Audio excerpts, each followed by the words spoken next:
muchas gracias a todos por haber venido. Voy a hacer I'm gonna make a little introduction in Spanish so you can practice your Spanish as well. Okay.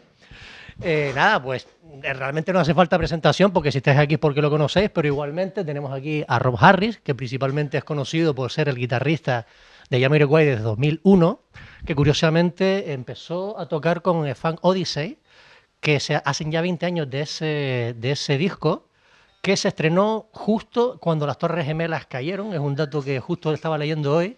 Se estrenó esa misma semana y desde entonces lleva él 20 años tocando, no solo con Jamiroquai, ha tocado para gente como Kylie Minogue, Katy Perry, Robbie Williams, Kanye West, o sea, grandes nombres de la industria. Hace sesión con, hoy mismo, en un ratito que hemos estado hablando, le han llamado ya para 2 o 3 sesiones en el día de hoy. Y además de eso, de tocar la guitarra, de músico de estudio, de sesión, él también enseña guitarra. Ahora mismo acaba de llegar de Granada, donde ha estado una semana con un grupo reducido de personas, de 6 alumnos, que ha tenido ahí una masterclass diaria con ellos cada día, enseñándole pues un poco su filosofía, que a ver, es un tipo encantador y seguro que va a estar encantado de responder a todas vuestras preguntas. So, after this little introduction, we would like to hear you play a bit and explain us your techniques, your gear, everything you want to tell us. Okay, so my name is Corey Wong. Okay. So, I can play... who wants to hear a Jamiroquai song? I want. ¿Quiere escuchar una canción de Jamiroquai? Yeah. Or, who wants to hear one of my own songs from my new EP? You can. Well, so Jamiroquai first, okay? Jamiroquai first. Okay, and then I'll explain my thinking behind the song as well afterwards.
Thank you very much. Thank you.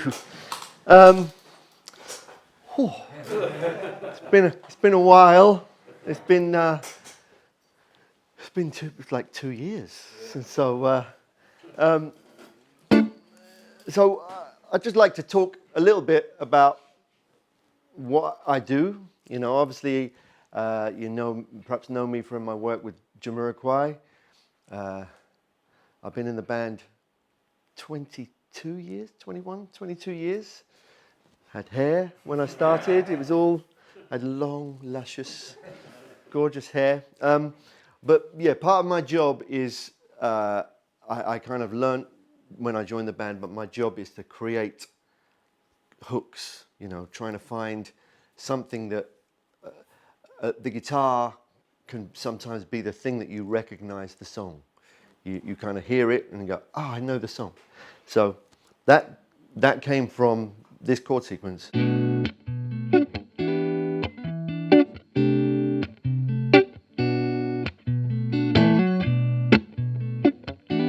So big chords. But me, it's not being lazy, but what I try to do is make it as small as possible so it becomes a very simple thing. So all I do is, my job is to go, how do I make this simple, really easy?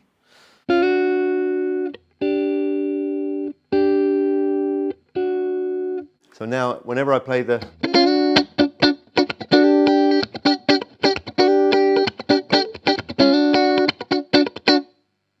It's, you know, it's 2 strings, 2 fingers, and it means that whenever I start playing the song on a show, people know exactly what the song is straight away. So it's kind of like a hook. That's what I learned this very early on when I joined the band, that it's important to find a hook for a song. So yeah, that hopefully demonstrates. Also because the bass and the drums and the guitar needs to get through everything, right? Yes, yeah. So making the chords small,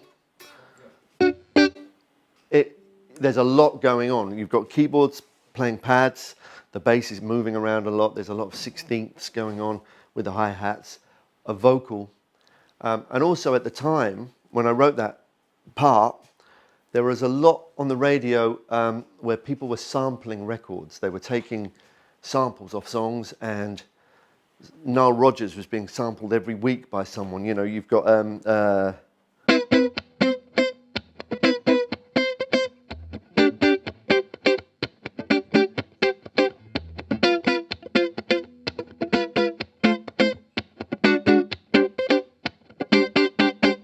so I wanted to find a guitar part that sounded like it had been taken from another record. So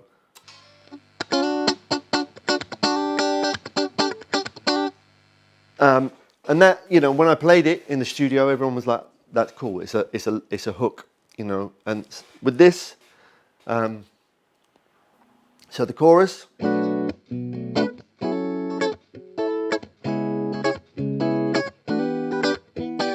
That's what the chords are.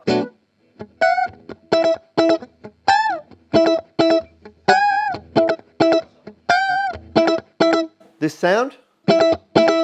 Dun, dun, dun.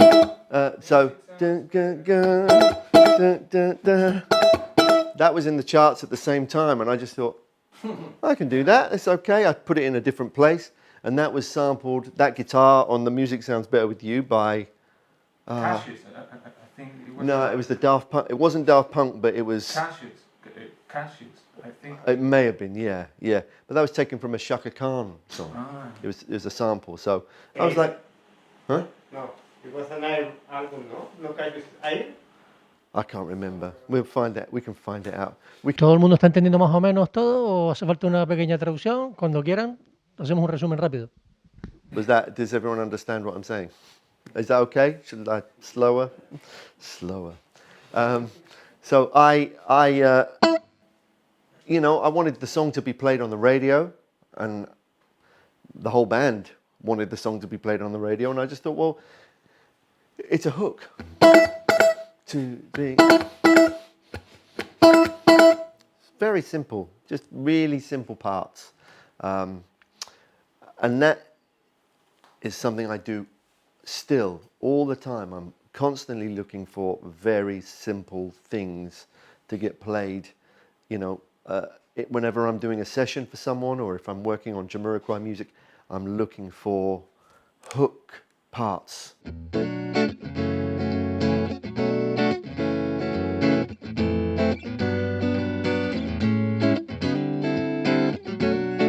Something that you go, ah, I know the song.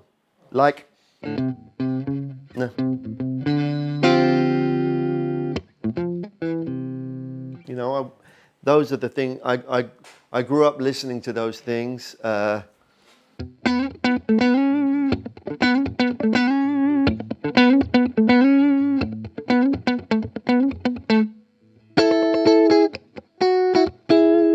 You know, we all know just by hearing the riff.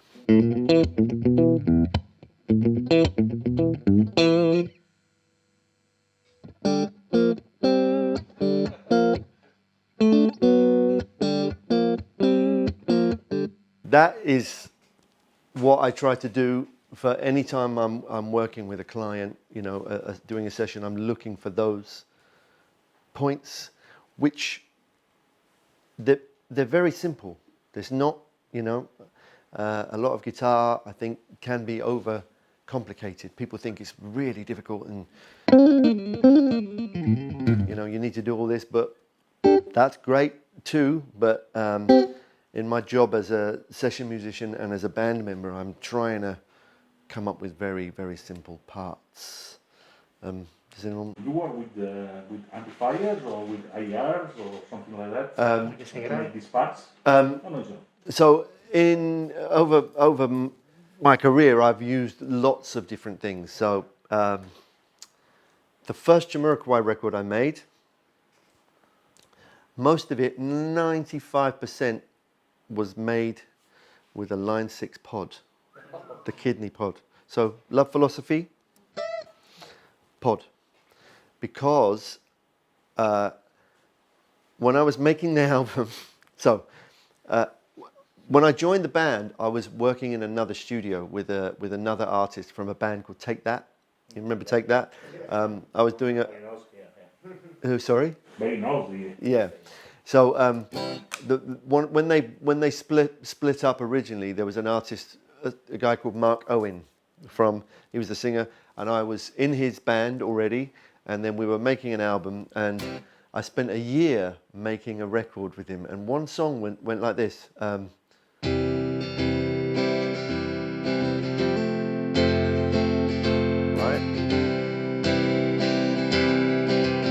And it was very, very simple, acoustic guitar, but the producer had me play it for 8 hours. Just with a click track, like 8 hours. Like, and then another guitarist did it. 4 other guitar players did that song.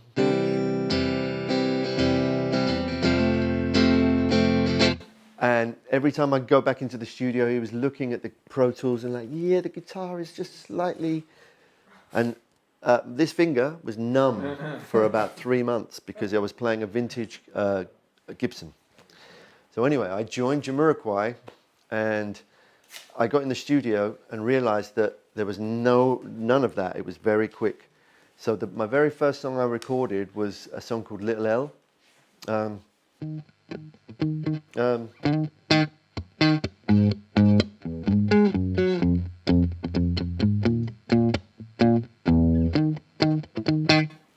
that was a bass line and keyboards and drum machine. They played the track, and it was about 7 minutes long, and I had a guitar, no amp.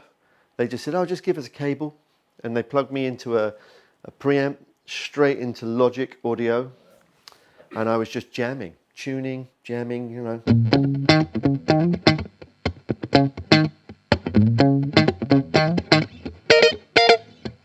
Just jamming, thinking that, and they were all sort of like dancing around, and I thought, okay, we're going to get the sound, and I played, and they went, we got it, it's fine. I was like, what?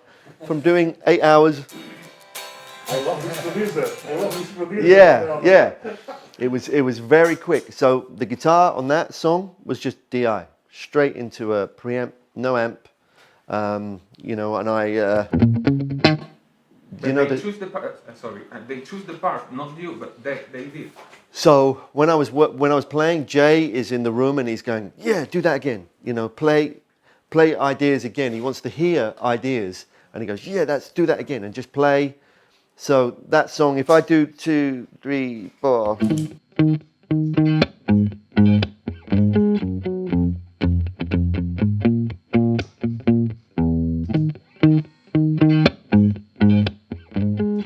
So I just was playing, you know, just jamming. And go, yeah, do it again. That's cool. Okay. That's a really bad loop as well. The loop is not good. And then he's like, play something else. So I like, 3.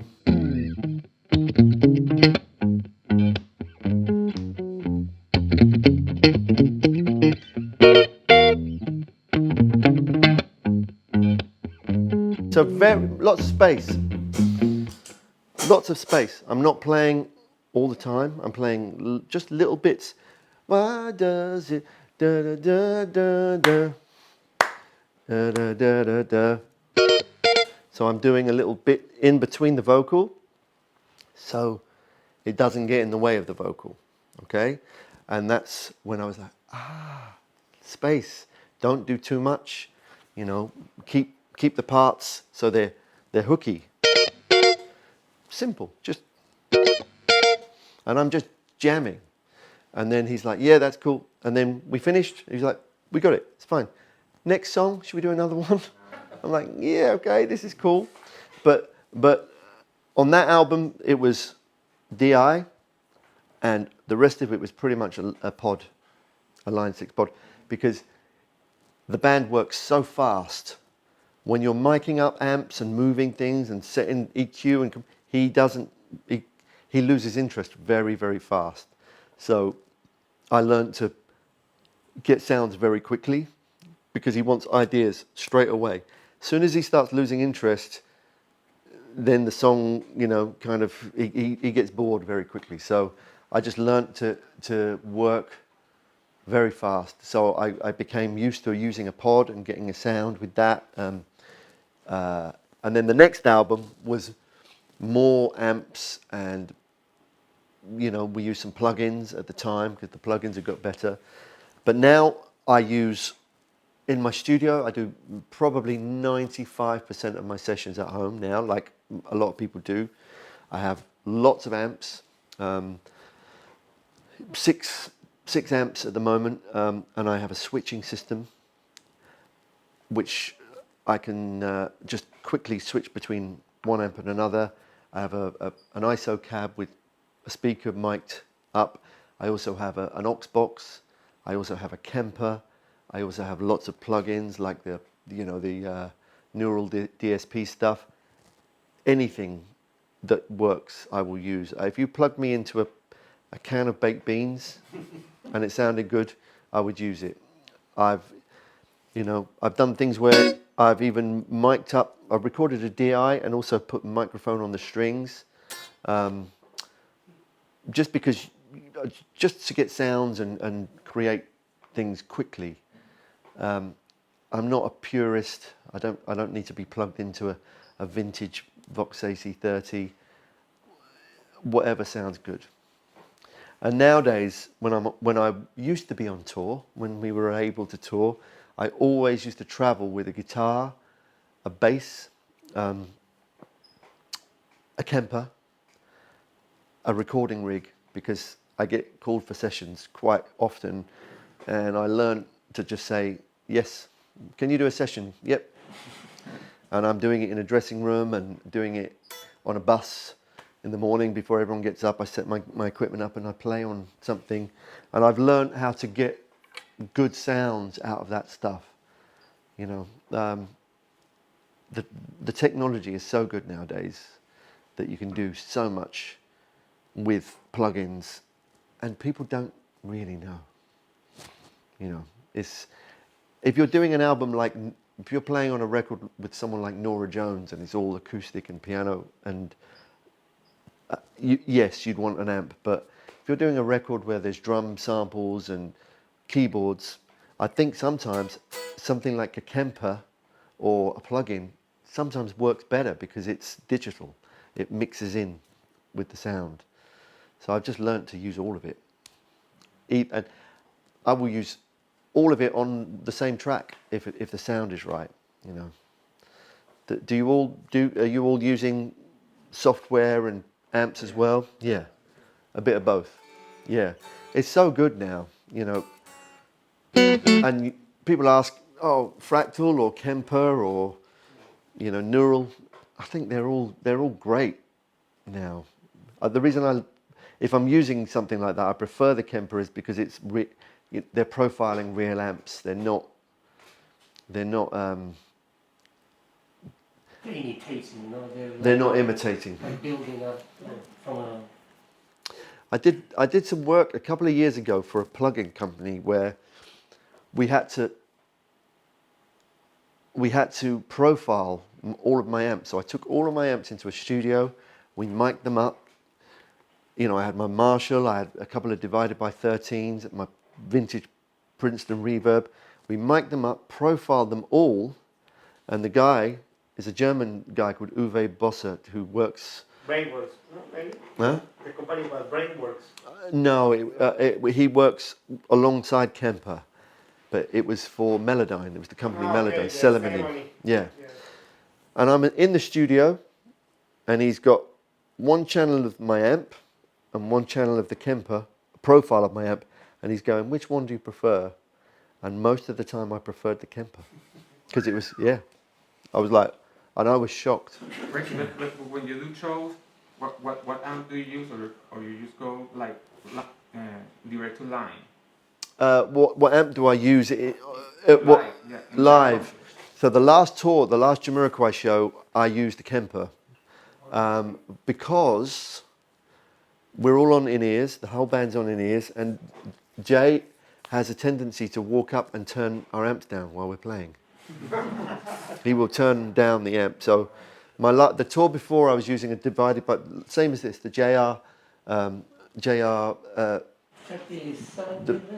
no, it's the JR19, whatever it is. JTR 1590, I don't know what it is. Can't remember. But it's the same as that one. And it's like set on 9 watts, and he would still turn my amp down whilst I'm playing, which, you know, starves the tubes of warmth.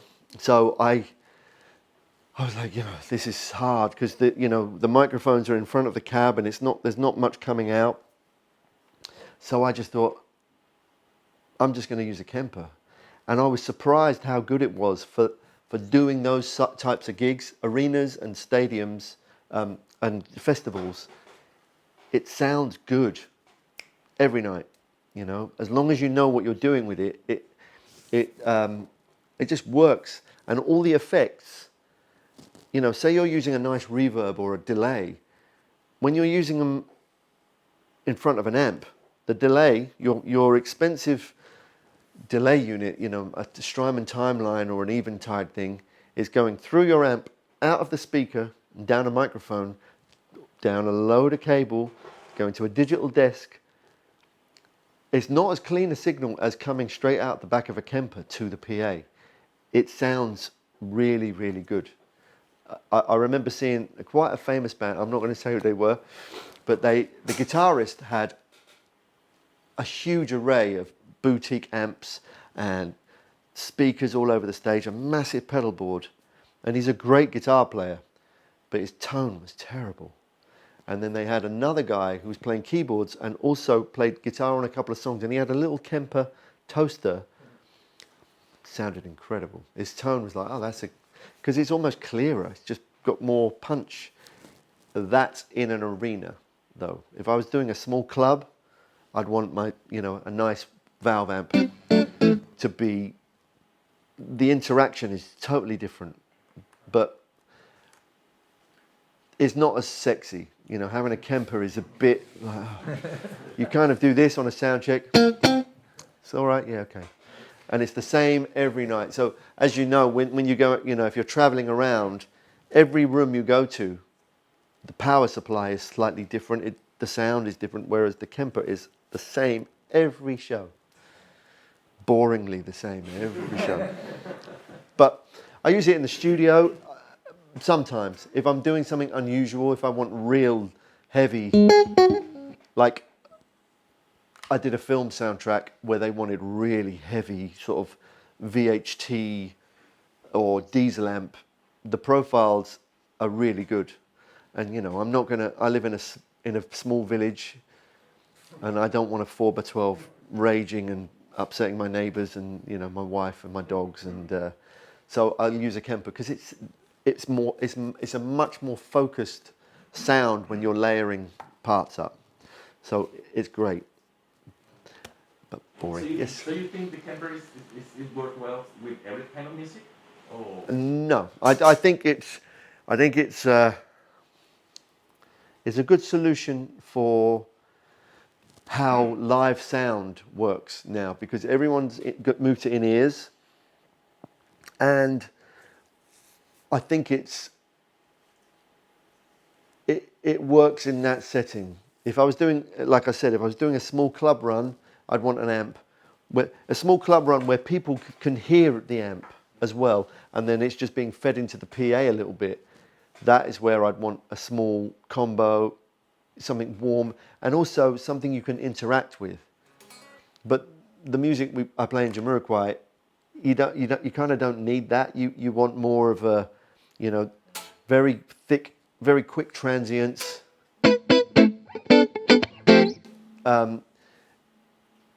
It just works well for that. So that's why I would use it. The next tour, when we tour again, I might try something different. I did a thing earlier in the year where it was a rock type band, a British band called Thunder. I was helping them out for some recording, like a TV recording that we were doing. And I took my Marshall, my vintage Marshall, and a 4x12 cab, but I took an aux box as well. I have an aux box. Do you know the aux box? Where it's an aux box.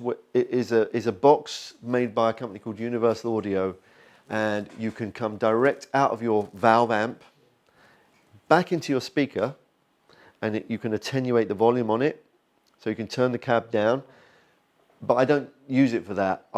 You can also come direct out of the back of the aux box, and there are different speaker cabinet models that you can use to go direct to record with, or direct to the PA. On the recording, they mic'd up the speaker. They didn't use it. They just used the aux box because it sounded so good. You know, it's clean. You don't get the drums going down the microphone. You don't, the position of the microphone, it makes such a huge difference. When you're using in-ears, just one couple of millimeters different, and it just sounds strange. So maybe next time I'm touring, I'll either take something like the Kemper, or I might take my amps and then use the aux box, because it's feeding my ears. It sounds like a recording in my ears. A microphone on a speaker in your in-ears doesn't sound like a recording. It's quite harsh. It's not a cool sound to me. So, but that's just me tinkering with amps. And I'm doing a lot of that in the studio. I'm kind of looking for any sound that I can get to fit in a track and work. So sometimes it's a digital thing, sometimes it's a plug-in, sometimes it's, I noticed there's a box here today that I've been looking for a while. It's an 80s box called a Rockman Sustainer. And I noticed that they have one for sale here, so I'm like, I may purchase it, but because I have to create those sounds quite a lot. Someone says, can you give me a real 80s sort of lead sound, or I want it to sound like Def Leppard. I would want to get the thing that did it in the first place. Yeah, it's good. It's good to have a collection of things. Yes. You're crazy like us. Sorry? You're crazy like us. Yeah, I'm really crazy. Fanatic. Yeah. Same with pedals. I've got, a range of pedals. I use I mean, this is a small board because I'm traveling and I couldn't bring I've got a larger board, and I didn't quite know what the traveling was going to be like. You know, it's my first time out of the UK for nearly 2 years. So I brought something that could fit in my suitcase, but usually I have a much larger board. Well, I have 2 boards. I use 2 pedal boards most of the time because I'm greedy. But most of the time, I'm just using an amp and a guitar. You know, I don't use a lot of pedals, but I have a lot of pedals so that I can get different tones. Yeah. Are you all pedal crazy? Do you all buy lots of pedals? You do? I must have. Oh, I need it. It's like the other one that I have, but this is the new thing. It's great. It's great. It's exciting to get a new instrument. This is new for me. This guitar is new for me. I love it. It's also inspiring, right? Yeah. Sometimes to have a new toy Yeah. and inspire you somehow. You Yeah. play different if you take different guitars? Yes. The system to play? I deliberately play different guitars. I don't set them all. I mean, I know some guitar players have all their guitars set up so they all feel the same. I don't want them to feel the same because if I pick up this guitar and then I'm doing I play a part on this and then I pick up a 335, I want it to feel different, so I play different.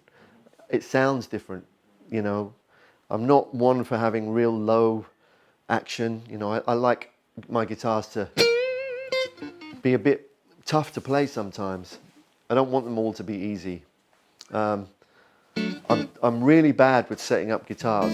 You know, I play guitars for years without touching them. You know, the intonation's wrong and I'll like tune for the chord and lay the sound in. I have always around 25 guitars, but they're all different. So I have, you know, a couple of. I learnt growing up that they always sort of tell you that this guitar does everything. It sounds like a Les Paul and a Strat and a banjo and a ukulele, and none of them do. They kind of do the job, kind of.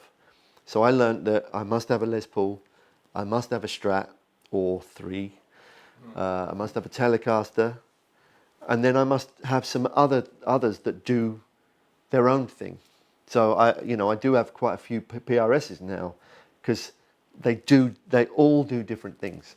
So and this one is my latest one, but I use them all. You know, I was explaining earlier to Marcos that sometimes I will use a guitar for 3 notes just because it sounds right on that sound, and then the rest of it I might use another guitar for like a rhythm part, but I might just use it for the 3 notes in one section of a song. And how I work, all my guitars are really close by, so I can literally put one down, pick up another one, record as quickly as possible. I want to get the idea from this, because my memory is terrible. I want to get the thought down and recorded really fast, so I don't spend too much time. So yeah, that's my excuse for having lots of guitars. I have very few. Some of my friends have got 80 guitars. Imagine restringing 80 guitars. You get to the end and have to start again.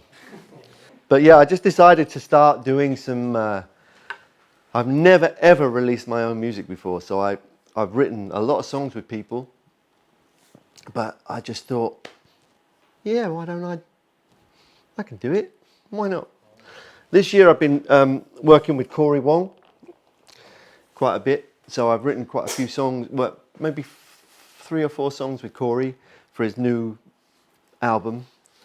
And I just thought, well, actually, I kind of did these demos and sent them over to him, and they come back, and I'm like, yeah, I can do this. So I just wrote a few. I'm just putting 4 out initially, and hopefully everyone likes them. I'll probably get on forums, what's this shit? You know?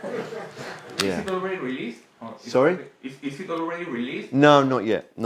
I mean, I've now since learned about how you release music, because I've never had to do it.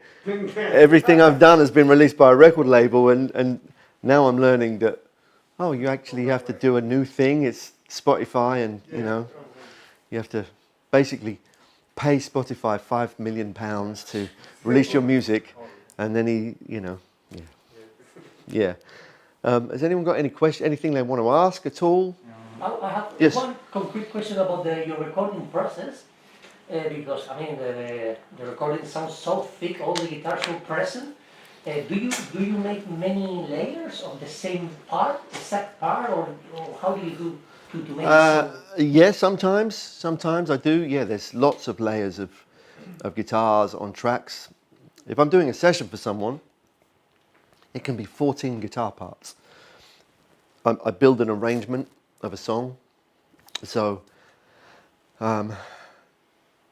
my approach, I have kind of an idea about every time I'm doing a song, I have this set template of what I'm going to do, and then I adjust according to what the song needs.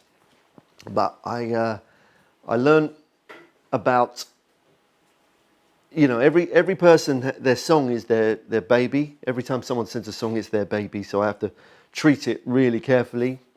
So I will listen through to the song, listen to the lyrics, because you know if the song is very sad, you don't want to be.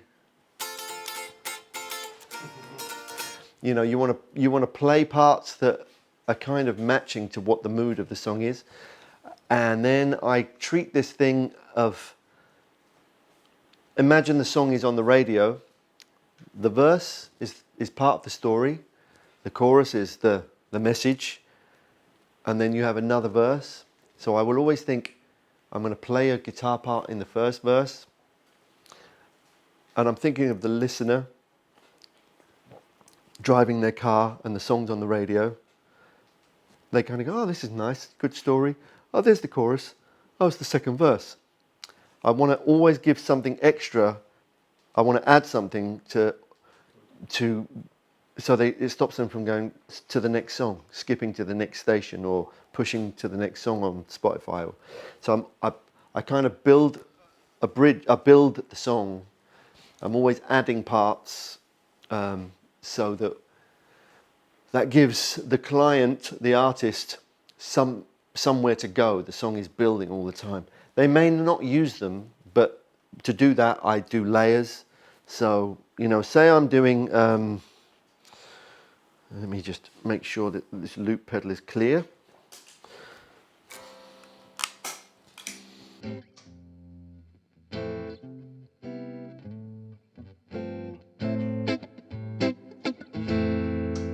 Let me just tune up here.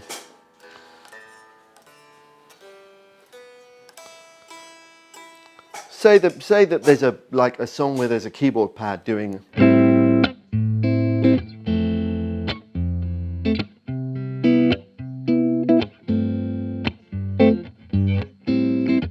something like that. 2, 3, 4.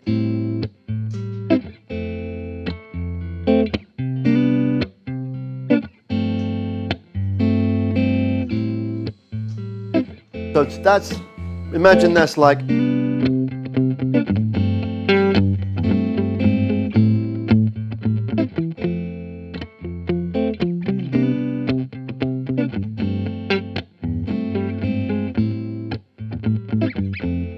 So I might 2, 3, little simple.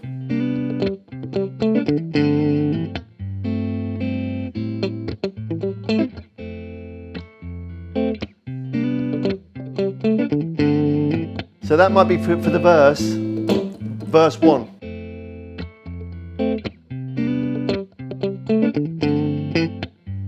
So I'm going to record this. 2, 3. Timing's a bit weird.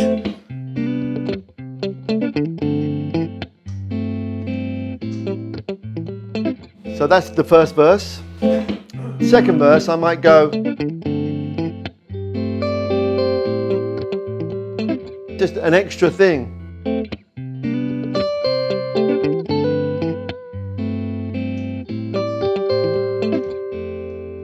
You know, I might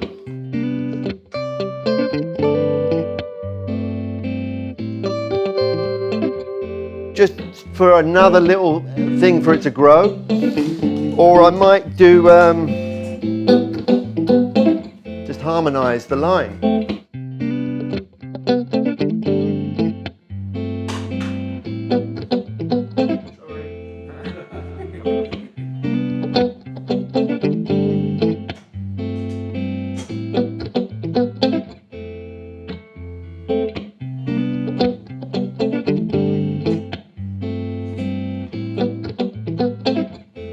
So it gives some growth for the next part of the song.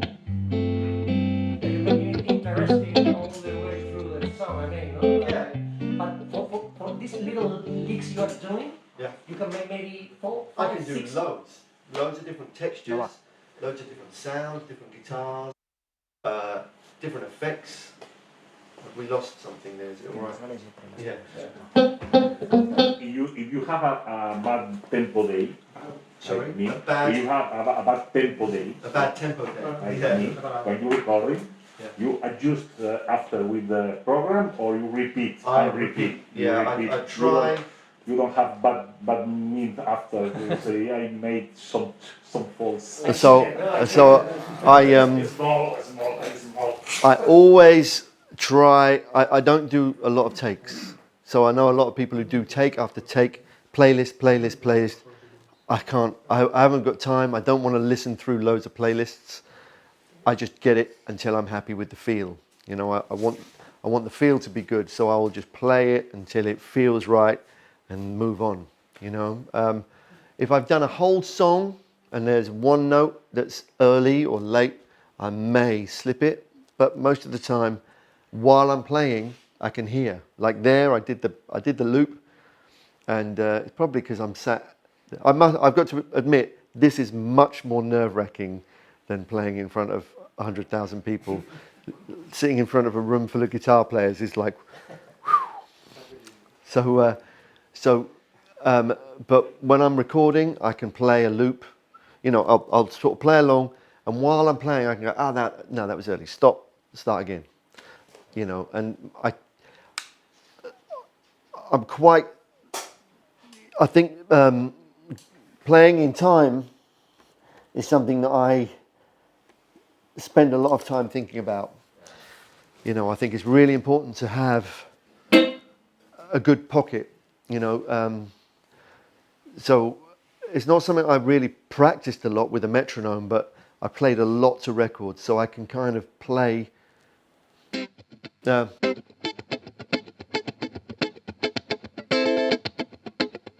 I'm happy to do that.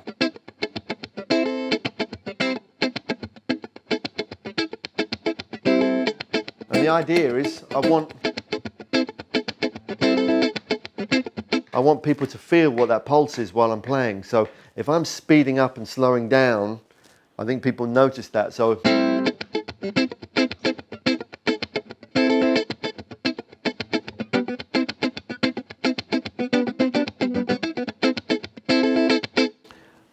I spend a lot of time doing that. You know, I've done lots of gigs where that's the part that I'm doing. You know, we've probably all played.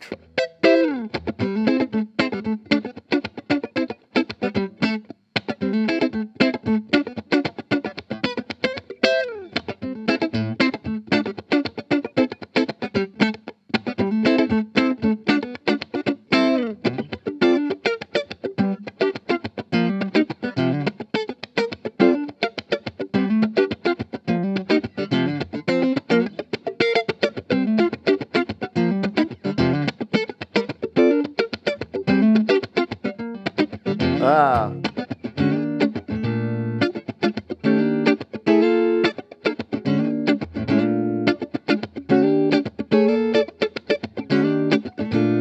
I want it, you know, that's a leading thing. So when you're playing like that and the drums and bass are locking in, it's important that you have a strong sense of rhythm.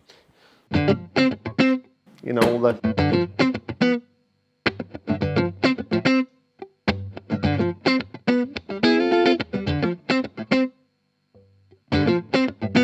So I really concentrate on how things feel. You can tell by when I learned how to play, so I'm almost thinking like a drummer.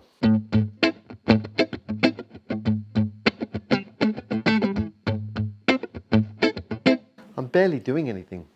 It's more.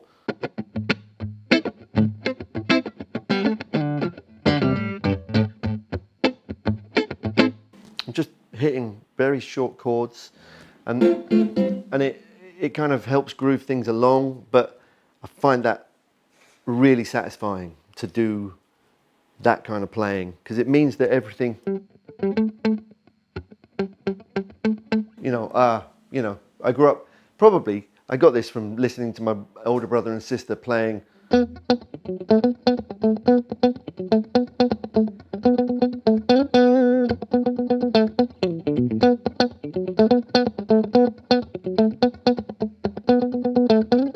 You know,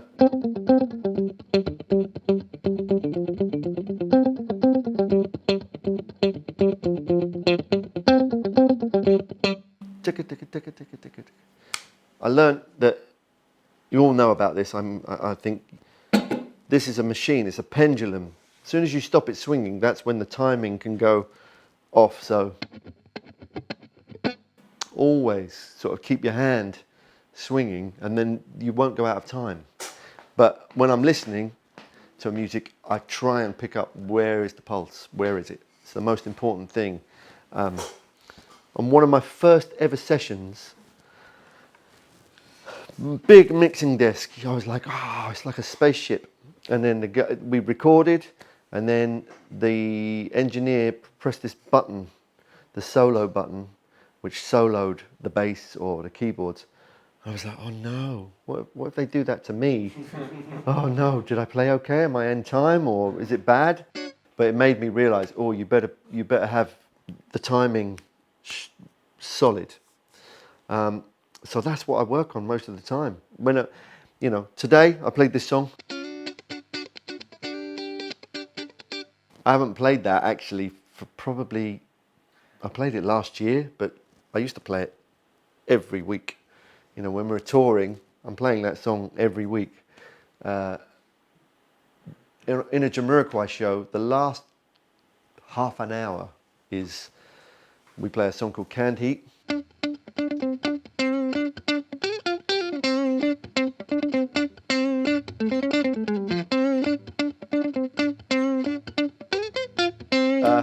Chorus.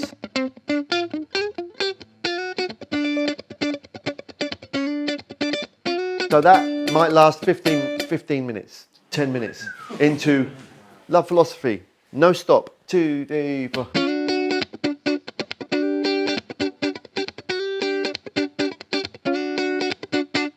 Jay will leave the stage and like shake hands with people, and I'm playing.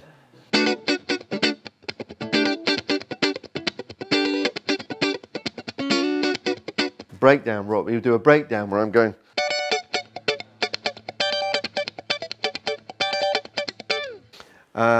Then into Travelling Without Moving.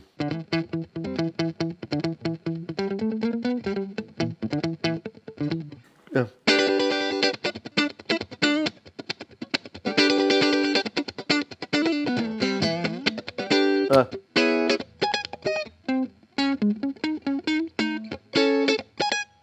So half an hour, my hand's doing this, okay?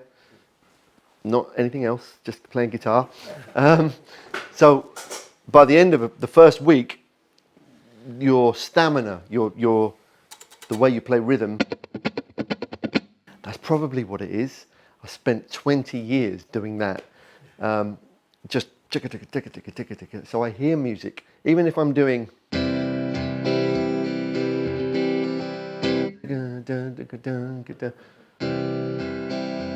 Has anyone ever tried to play something really slow? Like, and make it feel pocket, difficult. You know, if you're doing a covers gig and you're playing, doing Prince,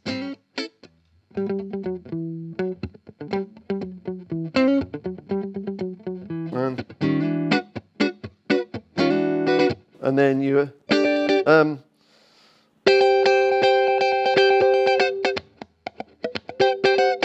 finish the song, everyone's excited, and the next song is Proud Mary by Tina, you know, Ike and Tina Turner. Really hard to calm down because the singer's going slow, you know. So it's good to think about those things. Pocket, playing with authority, even though you're not doing a lot, I think is really important, you know. So everyone can understand where's the beat. And that isn't just about the playing. It's, if you're playing with other musicians, it's about your body language. I will move in a way to show people where the pulse is, right? So when I'm playing in the band, I'm constantly looking at the drummer and the bass player and Jay's feet and the keyboard player, because that way is how you connect musically. So it's same in the studio. If I'm working in a studio, you want, where's the pulse? What is it they're feeling? So, and you'll notice, I'm not talking about tapping or shredding. Most of my job is pocket and pulse and rhythm. So, yeah. Has anyone got any questions about that? Yes. Can you play the song All Right? All right. The chord progression? Because it's C minor. Yeah. So it's like a C minor 9, G minor 9, D minor 9, A minor 9. So it's the same chord.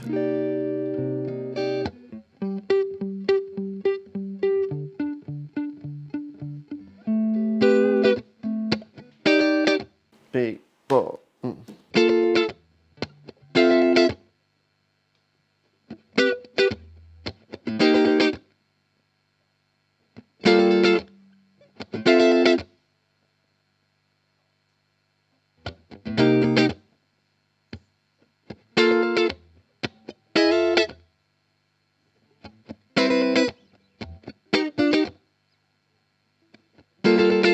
Just 4 chords.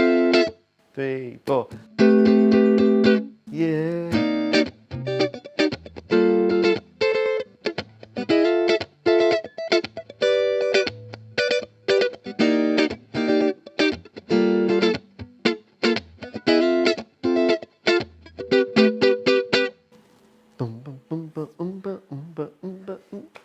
Four chords. It's just Toby Smith, the writer.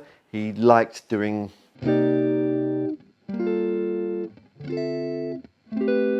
quite an unusual chord change thing. So it's all minor chords. Yeah, but it's not a tonality. What do you mean? It's which tonality is. What key is it? Yes. That's the thing. I had this week, right? When I was teaching this week in Granada, near Granada, there was a student there who's been to music university. He knows every chord. He's like, oh, that's nice. You've got a flat 5 and you're doing this. Jamiroquai doesn't think of that at all. It's not, any chord is, if it sounds good, it's fine. But Toby was like that. I mean, Yeah. Toby knew. No, Toby didn't know chords. He wouldn't, you'd say, Toby, what's that chord again? Because sometimes you go, what is that? And he's like, I don't know. He just liked shapes, and he could tell you kind of, yeah, it's kind of a D. But yeah, it was almost like no rules. You know, that's why you get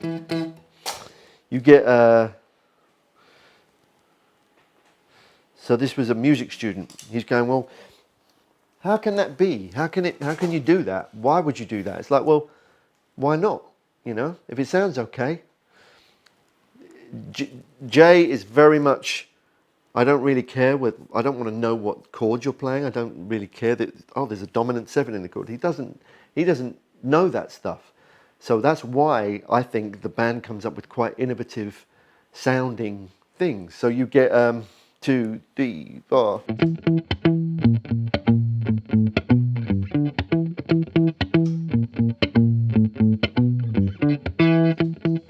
So the chords for that, just stacked fourths.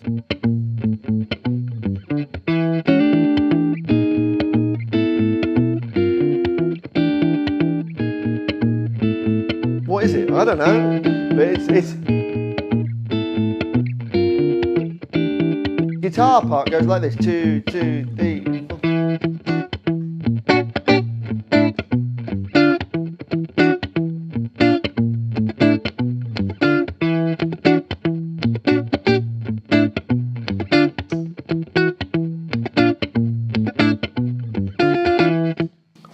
It's just, they just try things out. Yeah, that sounds good. That's what it is. You know, I think there's a song on the first or second album called Hooked Up or something. The horns go,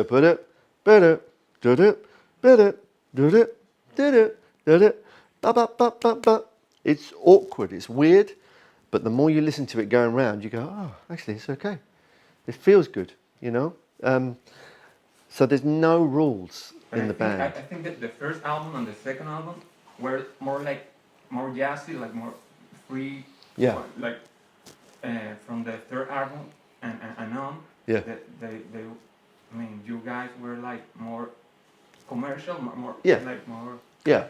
Like that. Well, the second album was like crazy. It's out there, yeah. It's out there. It's, you know, it's just cool. Every band, I believe, has to grow, and every band, this is the thing. You have success, you have more success. If you stay doing the same thing, you have less success. You have to keep growing, because if you don't, when I joined the band, a lot of people hated me. They were like, oh, too much guitar. Oh, I don't like the guitar. Someone actually said that to me once. I don't like, at a gig. They came up to me before the gig. It was the second album I did, Dynamite. And he came up to me and he went, I said, oh, hi, you know, how you doing? Because I'd met him before. You okay? He said, yeah. I said, oh, you coming to see the show? He went, yeah. He said, I like, you know, the new album. I don't like the guitars very much. I was like, okay, great, cool. Because I think certain fans want it to be exactly what they remember. That's their favourite thing. Yet if the band stayed doing that, they wouldn't be as successful. You know, you have to grow and try new things. You've got to try new things. Sometimes they work and sometimes they don't, but what's the point in repeating? You already have that. It's great, you know, just keep on with that. But I've learned working, so the stuff I've learned working with Jamiroquai has been to play musical things, but also try experimental things and weird things. You're always like making like new arrangements, like for the old songs, like new arrangements. Yeah, we try to do that. Yeah, because it gives the audience something to listen to, something new, rather than just playing the songs exactly the same way. You try to experiment and do some new things, and it keeps it interesting for the band as well. You know, one great thing about the band, about Jamiroquai and Jay, is he likes to be risky. He doesn't like to do the same show every night. And we were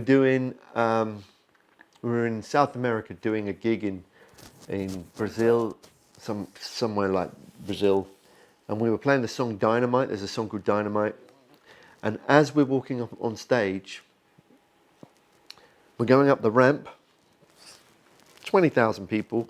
He says, Dynamite, after the second chorus, I want everyone to play this riff.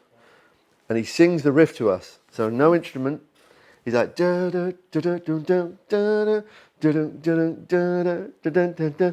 So we're going, and it's not the first song, it's the fourth song.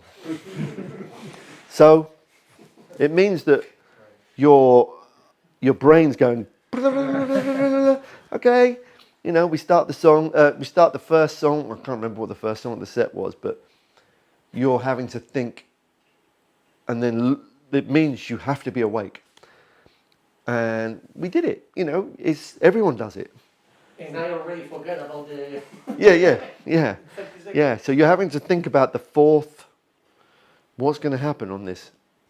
And we're all looking at each other like, you know, someone's set a bomb off on the stage. We're like, okay, we're doing it now. Okay, we're doing it. Yeah, we did it. You know, and sometimes it works, sometimes it doesn't work, but it's good, really good fun, scary, but really good fun to keep it really fresh.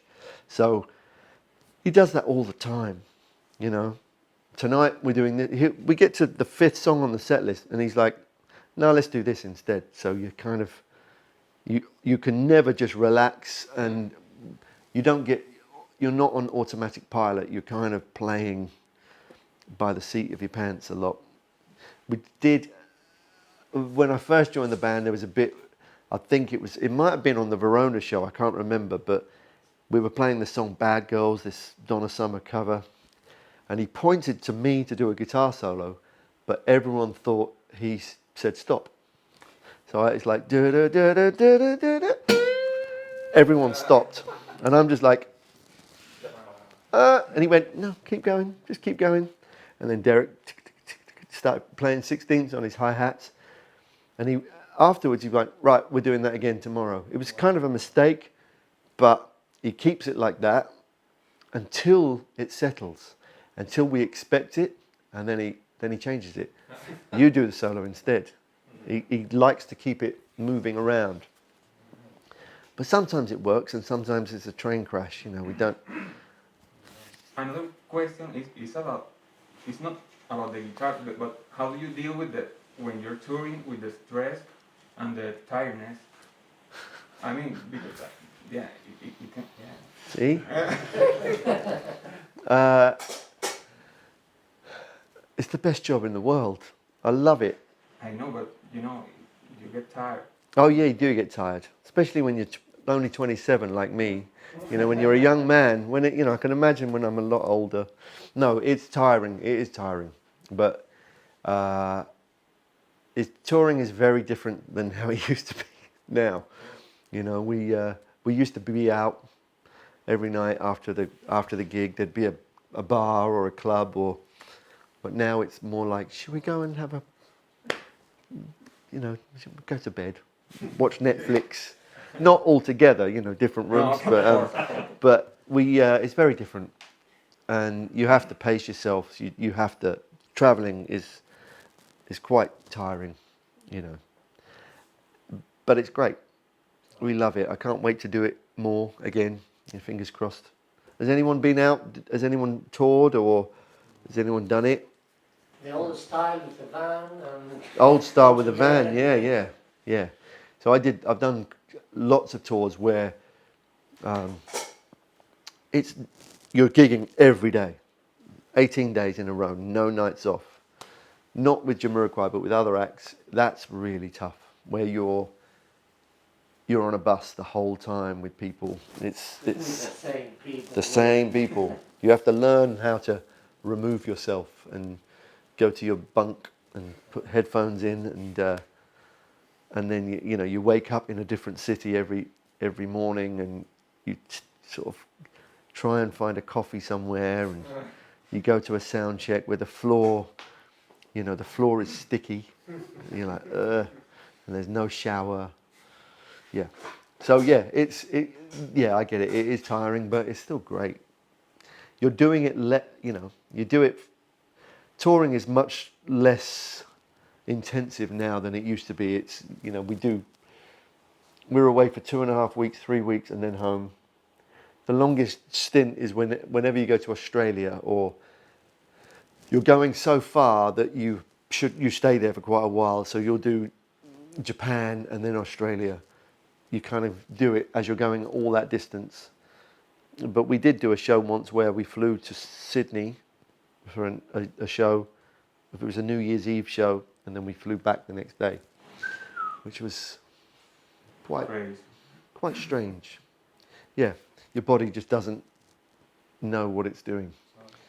But playing in Japan is really weird because you're jet lagged, but the show starts at 6:30 and you're finished by 8:30. It's really strange. It's almost like. And what about the time that you played in in a plane? I think. Yeah, we did play in a plane. Yeah, that was a good idea. Yeah, we got in the Guinness Book of Records for doing the world's highest gig. Why? But it was really odd because they took the seats out of the plane and they had an audience kind of doing this over the seats further back. But then we kind of played for about half an hour, but all of us felt really dizzy because of the altitude. You're exerting yourself, the altitude. We all was like, whoa, very odd gig, very strange. Why? I didn't get it. It was interesting though.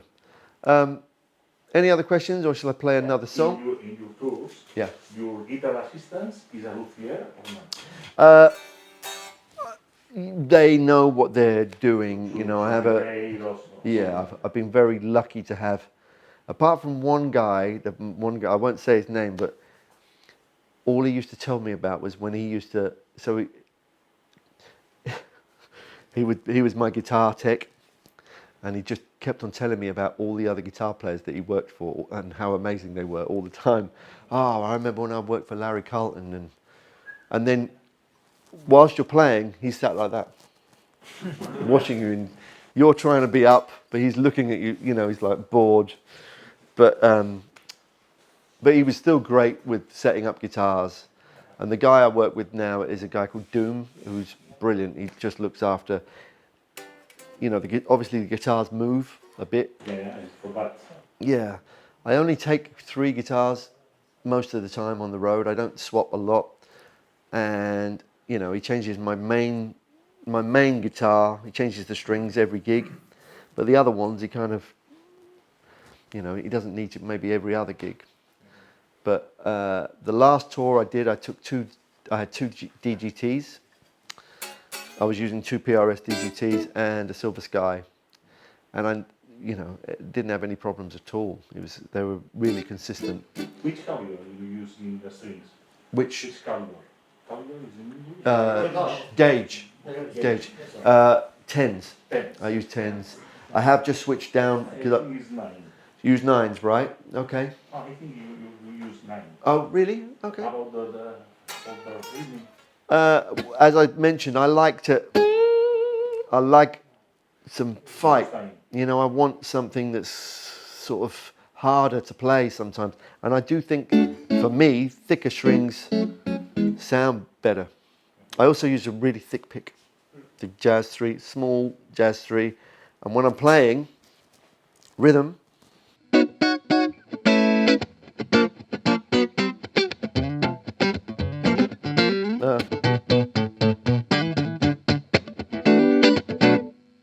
that much of the pick.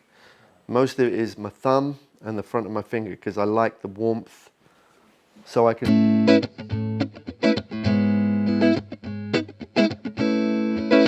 Rather than, you can hear that. So I want a.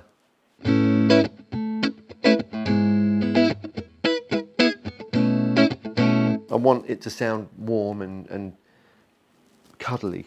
So I use a very little bit of the pick, and yeah, but gauge 10. Did you have a question? How many millimeters do you use? That's. If my eyes could see, I'm like that. Very little, very little. So it's almost like.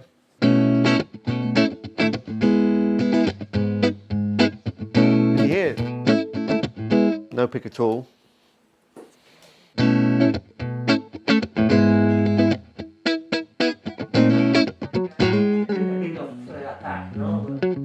Yeah, just a little bit of nose, a little bit of bite to the sound, but I didn't know that until I, you know, started teaching a bit more. I was like, oh, this is what oh yeah, I do this, and I've been playing like this. I've been using these picks for 20 years now. When I saw, I think it was Eric Johnson uses these you know, and I always used before I used small Gibson picks, really small ones, and I just like the sound of thick picks. The thin ones, I use them on acoustic, but a pick that's too thin, especially when you're playing rhythm, funky stuff, it just sounds really, Fluffy, like. really thin, and there's not as much attack. Just smash the place up. He's getting angry. So yeah, I like always going for a warm sound guitar.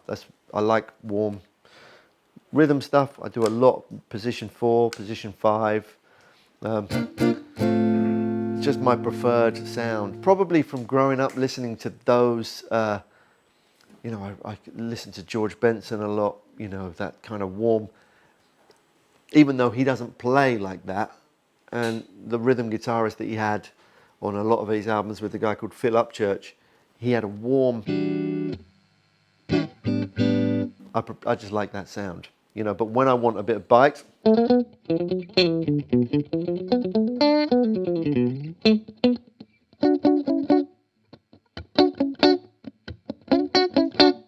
that kind of bite,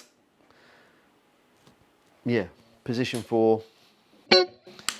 Should we get one last question? Here, one more track and call it a day? Yeah. Are you all bored? Have I bored you all? Are you all asleep yet? Can you tell us the truth about the Stuart Sender? Why he left? I don't know. For Because real? I've never played with Stuart Zender. But you didn't know, you have never heard about it in the band. I heard lots about it. Say it. No, I've never.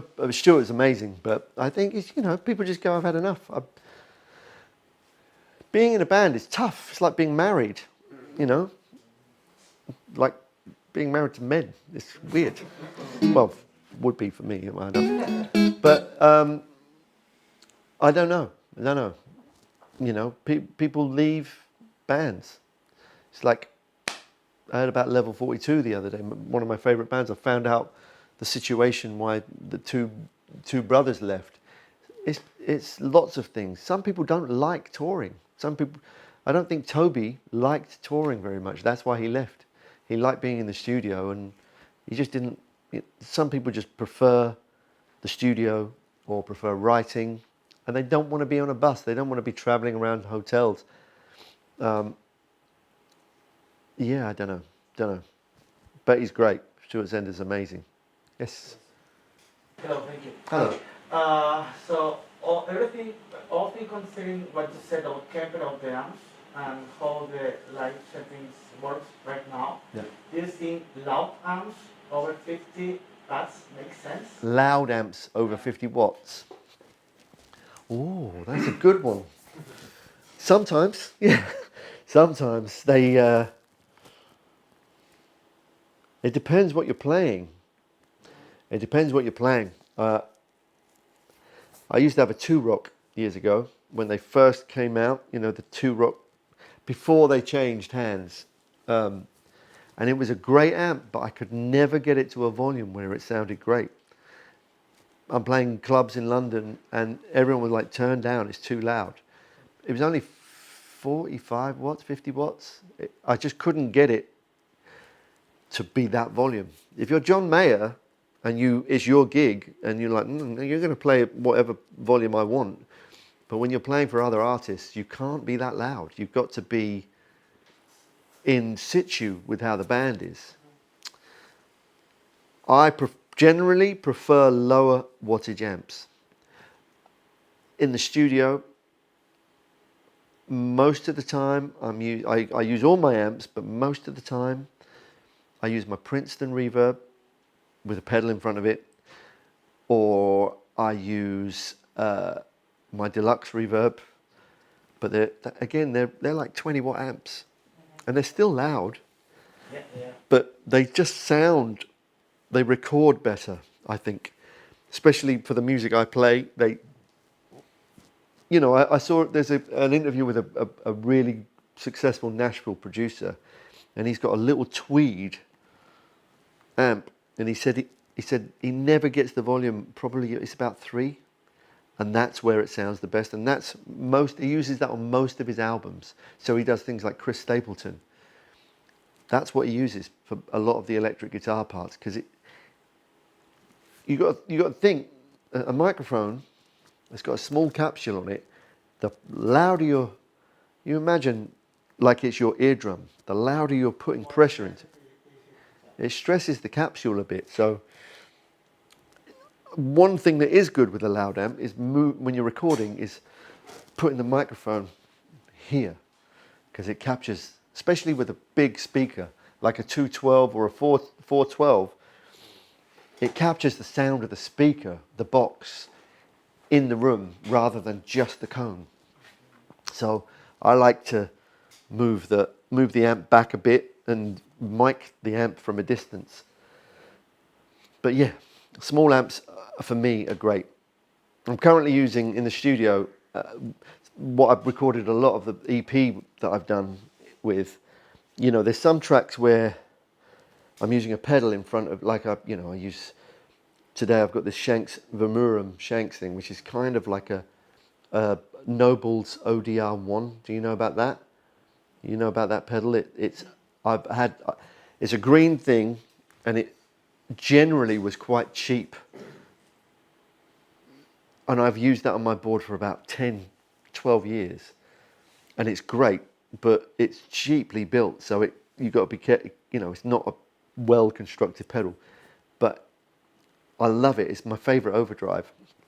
And the Vermurum is like it's like a boutique version of it. It's been designed by them and the producer John Shanks. He loves the Noble's overdrive as well, so he's made a new version of it. So I've been using this I had this about probably about 9 months, and it's great. So I'll either use that in front of an amp or with one of my other overdrives. But I've got this little amp in the studio at the moment, which I borrowed off a friend, and I hope he forgets that I borrowed it because I want to keep it. But it's called a Fender Super Champ, and it's from the early 80s. I think it's only 18 watts, and it's got a little 10-inch speaker in it, and I think it's a Champ that they modded to have a pull gain thing on it, and the lead sound is just incredible on it. It sounds like it was probably where the boogie sort of sound came from, the early boogies, and it's just brilliant. Single coil guitar through that, it just sounds incredible. So I've been using that a lot lately. So and I think they're quite hard to come by, but yeah, it's a great little amp. So shall I play a song? Go for it. Jamiroquai or new one? New one. Woo! Can you tell us your main influences, besides your main influences? Main influences. Nile Rodgers? Yeah, I love Nile Rodgers. I play, a lot of what I do is kind of influenced by that stuff, especially in that band. But I love people like, at home, I listen to singer-songwriters like Ray LaMontagne, Bon Iver, Beatles. I'm crazy about the Beatles. I love the Beatles. I don't listen to a lot of funk music at home. Brazilian music? Yeah, all the traditional Astrid Gilberto, and last year we had we had a shed in the garden that my wife turned into like a little club. So in the lockdown, I was making an album, a chill out album with a producer friend of mine. So I'm in the studio playing ukuleles and making all this lovely sort of dance tinged, and the garden was just set. It looked like we were in Cuba. Wow. So and then she would bring me a rum, and my playing would slowly get really bad. But yeah, I listen to a lot of that kind of music. Lots of Earth, Wind and Fire, Randy Crawford. There's an album, I think it's a first album or second album. The guitar player on it was Dean Parks, and it's just a masterclass in session guitar playing. That kind of stuff. Bon Iver, I love all that atmospheric. one of my favourite albums is Grace by Jeff Buckley. So not funk. It's not funk, but I take those things into the band. I like to bring things in from the band that aren't necessarily funk things. So I kind of spread my influences around a bit. Thanks everyone for coming. Thank you. You've all been lovely, and thanks for all the lovely questions. And have we got any more time? Does anyone want to ask one last thing? Yes. When you play the solo or final solo guitar on the song 7 Days in 7 June, Yeah. which key and which scale do you use? Which key? Key. Sorry, my English.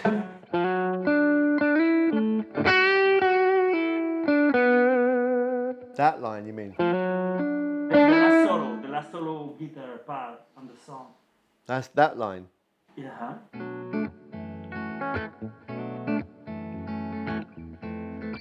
Let me play it. Hang on. It's a bit of a tricky one to solo over that.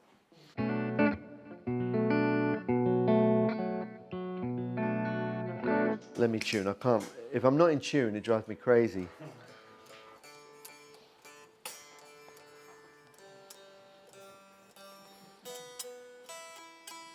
Okay, 2, 3, 4.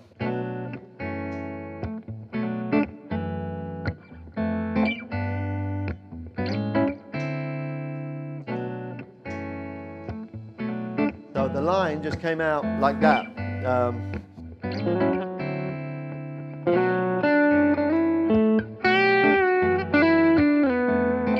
That line. So I just heard the line.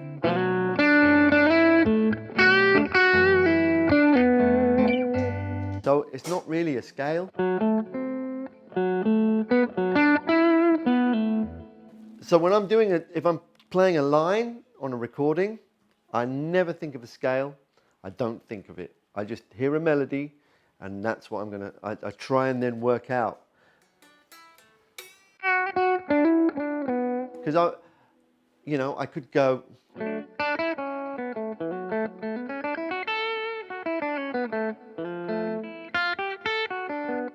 You know.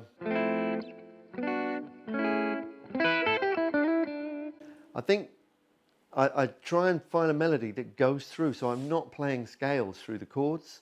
I want a melody. So if I was doing like a jazz thing and I was soloing over it, I probably would do that, but that to me doesn't make a pop record. I want something that people can sing. Da, da, da, da. So we just stuck on that, and then at the, if I'm jamming on it at the end.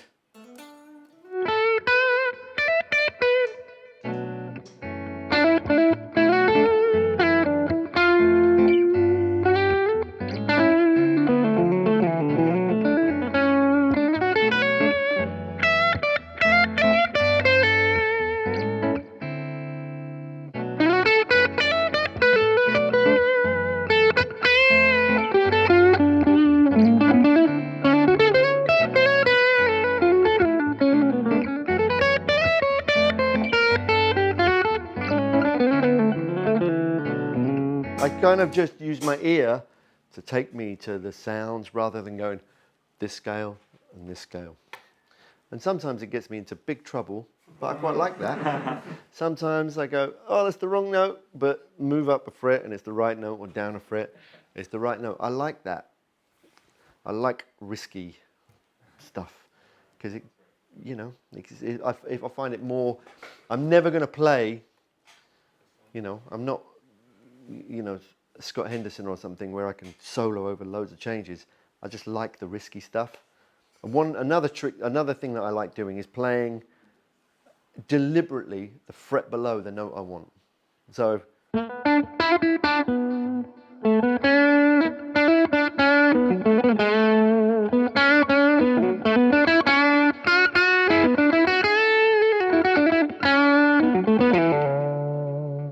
it's almost like a slide. It sounds like a bit of a slide thing to me, but it makes me not do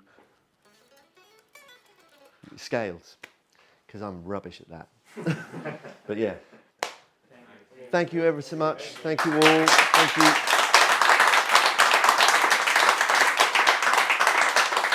Thank you.